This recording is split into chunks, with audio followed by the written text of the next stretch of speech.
Good morning, students.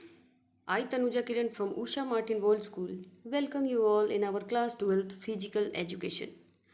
I hope you all are safe at home. Students, today we are going to discuss about our 7th chapter, long-term effect of exercise on the respiratory system. Let's start, students. Long-term effects of exercise on the respiratory system. If a person exercises regularly, the following long term effects are observed on his or her respiratory system. First is development of muscles of respiratory system. Regular exercise has direct impact on the muscles of respiratory system. The muscles are strengthened and their capacity increases. They work efficiently for a long time and help in the process of respiration. ये topic कहता है कि regular exercise has direct impact on the muscles of respiratory system. Regular exercise जो है वो directly impact करता है respiratory system के मसल्स को. The muscles are strengthened and their capacity increases, जिससे कि मसल स्ट्रेथन होता है और क्या होता है, इसमें क्या बोल रहा है, देयर कैपेसिटी इंक्रीजेज, उनकी कैपेसिटी बढ़ जाती है. They work efficiently for a long time and help in the process of respiration. वो एफिशिएंटली बहुत ज़्यादा देर तक काम कर सकते हैं और रेस्पिरेशन लॉन्ग टाइम के लिए इंक्रीज कर जाता है. सेकेंड है हमारा कि increase in the size and volume of lungs due to higher respiratory rate and deep breathing, the capacity of lungs increases permanently. क्या बोल रहा है कि due to the higher respiratory rate और डीप ब्रीदिंग के कारण हमारा जो कैपेसिटी होता है लंग्स का वो हमेशा के लिए बढ़ जाता है. The inactive alveoli in lungs open up and help in receiving maximum oxygen even at rest. Strong and healthy lungs indicate good health. It means कि स्ट्रॉन्ग और हेल्दी लंग इंडिकेट करता है कि हाँ भाई कोई पर्सन फिजिकली फिट है और उसका गुड है, अच्छा मतलब हेल्थ है. In this condition a person does not suffer from respiratory disease.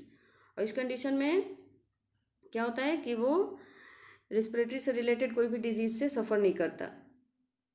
ठीक है. थर्ड है increase respiratory volume. Exercise increases respiratory volume. Exercise है क्या करता है, इंक्रीज करता है रेस्पिरेटरी वॉल्यूम को.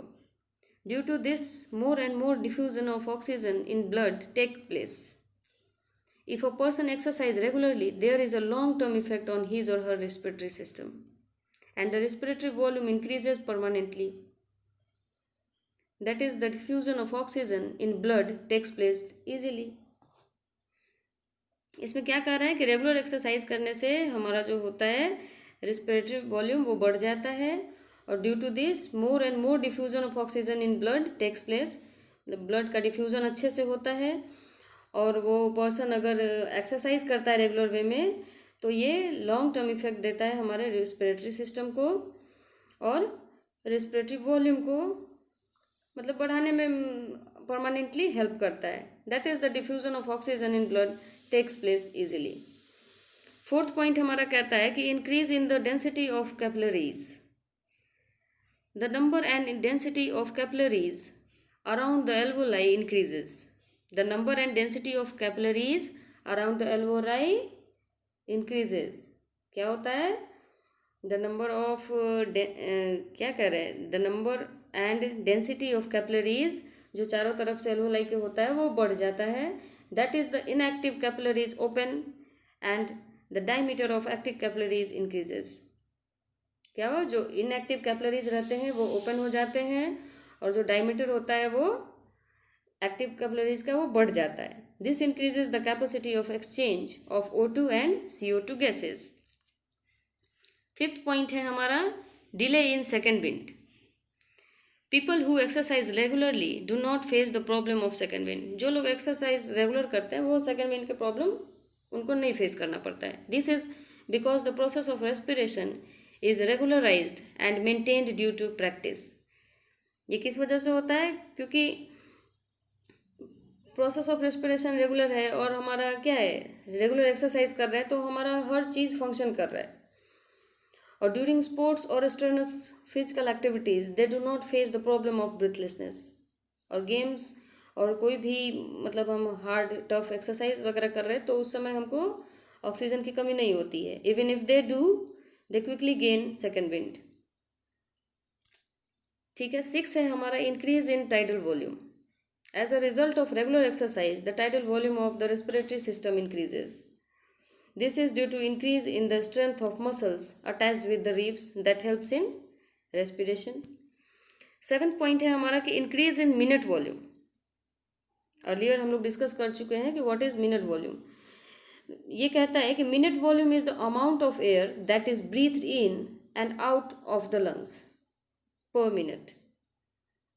Minute volume is the amount of air that is breathed in and out of the lungs पर मिनट। जो लंग्स के द्वारा पर मिनट हम लोग लेते और छोड़ते हैं इसी को हम लोग मिनट वॉल्यूम कहते हैं। It is measured in litres and is calculated by multiplying tidal volume and rate of respiration. हमारा रेट ऑफ रेस्पिरेशन क्या है और टाइडल वॉल्यूम क्या है उसको मल्टीप्लाई कर देते हैं। ड्यूरिंग वर्गस एक्सरसाइज, वर्गस एक्सरसाइज का मतलब है यहाँ पर कि जोरदार एक्सरसाइज। जब हम कोई जोरदार एक्सरसाइज करते रहते हैं तो tidal volume and rate of respiration increased and this directly effect the minute volume. उस समय क्या होता है कि रेट ऑफ रेस्पिरेशन बढ़ जाता है और वो हमारे डायरेक्टली इफेक्ट करता है मिनट वॉल्यूम को। The minute volume increases. Sports person who show better performance may have up to 200 liter minute volume, whereas minute volume of an ordinary man count up to 6 liter to 8 liter. ठीक है। हमारा last point है quick recovery of normal breath. People who do not exercise regularly feel breathlessness even after a little amount of physical work. It takes long to come back to the normal. In contrary, people who exercise regularly neither feel tired nor they face breathlessness. They quickly recover their normal breath.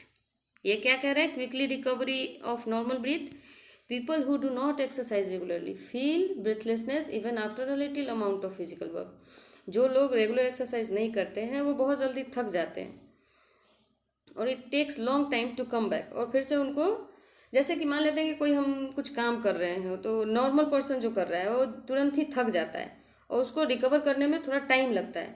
But जो regular exercise करते हैं उनको क्या होता है, वो थकते भी हैं और तुरंत अपने आप को रिकवरी भी कर लेते हैं, बिकॉज उनके लिए ये हैबिटेट है, वो रेगुलर करते हैं इस चीज़ को, इसलिए वो तुरंत रिकवर कर लेते हैं और नॉर्मल ब्रीदिंग करने लगते हैं। आई होप आप लोग को अच्छे से समझ में आया होगा long term effect. Now thank you students.